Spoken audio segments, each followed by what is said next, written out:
এবার শাকিব খানের নায়িকা হচ্ছেন জনপ্রিয় অভিনেত্রী তানজিন তিশা। শাকিব খানের তুফান আর দরদের পর 2025 সালে ঈদের জন্য নির্মিত হচ্ছে সাহেব নামের একটি ছবি। ছবিটি প্রযোজনা করেছেন প্রিয়তমা ও রাজকুমার খ্যাত প্রযোজক আরশাদ আদনান, আর সিনেমাটি পরিচালনা করবেন সময়ের অন্যতম জনপ্রিয় তরুণ নির্মাতা সাইফ চন্দন। সামনের আগস্ট মাস থেকে এই সিনেমাটির শুটিং শুরু হবে বলে জানা গেছে।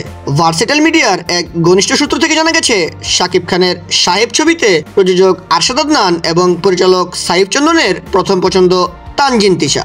তবে এখন পর্যন্ত তাদের 2-3 জন জনপ্রিয় উঠতি নায়িকাদের সাথে কথা হয়েছে। সবকিছু ঠিকঠাক থাকলে প্রথমবারের মতো শাকিব খানের বিপরীতে সাহেব সিনেমাতে তানজিন তিশাকে দেখা যেতে পারে, আর এটি হবে তানজিন তিশার প্রথম সিনেমা। এ ব্যাপারে তানজিন তিশার সাথে যোগাযোগ করা হলে তিনি এই ব্যাপারে এখনোই কিছু বলতে চান না।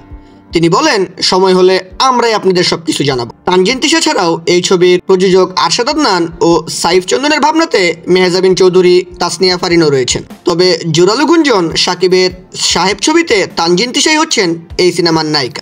এই ব্যাপারে ভার্সেটাইল মিডিয়ার কর্ণধার আরশাদ আদনানকে জিজ্ঞাসা করা হলে তিনি বলেন, আমি এখন এতটুকু বলতে পারি, এই ছবিতে শাকিবের বিপরীতে দেশীয় নায়িকাকেই দেখা যাবে, এতটুকু নিশ্চিত থাকতে পারেন। তবে কে থাকছে তা এখনোই বলতে চাচ্ছি না, সেটি চমক হিসাবেই থাকছে। সময় হলে আমরাই আপনাদের ডেকে সব জানিয়ে দেব। সাহেব সিনেমাটির গল্প ও চিত্রনাট্য লিখেছেন ফেরারি ফরহাদ।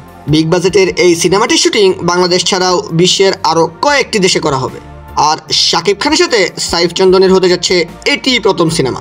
দেখা যাক সাইফ চন্দন অভিনেতা শাকিবকে দর্শকের সামনে তুলে আনতে পারে কিনা, সেটা সময় বলে দিবে। সো ভিউয়ার্স, শাকিব খানের সাথে তানজিন তিশাকে কেমন লাগবে অবশ্যই কমেন্ট করে জানাবেন। আর বাংলা সিনেমা ও শাকিব খানের লেটেস্ট আপডেট পেতে অবশ্যই চ্যানেলটিকে সাবস্ক্রাইব করে রাখুন। ধন্যবাদ।